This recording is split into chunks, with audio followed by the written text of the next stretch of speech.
Linking your bank account to Microsoft Teams can enhance your experience by allowing for easier transactions and financial management. Follow these steps to set it up. Step 1. Open Microsoft Teams. Launch the Microsoft Teams application on your device or access it through a web browser. Ensure you are logged into your account. Step 2. Navigate to Settings. Click on your profile picture or initials in the top right corner of the Teams interface. From the drop-down menu, select Settings to access your account preferences. Step 3. Access payment options. In the Settings menu, look for the Payments or Billing section. Click on it to view your current payment methods and options for linking a bank account.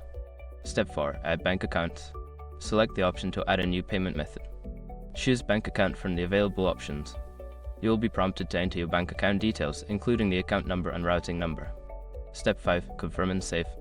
After entering your bank account information, review the details for accuracy. Once confirmed, click on the Save or Link Account button to finalize the process. You may receive a verification email or notification. Now you have successfully linked your bank account to Microsoft Teams. Enjoy the enhanced functionality and convenience it provides.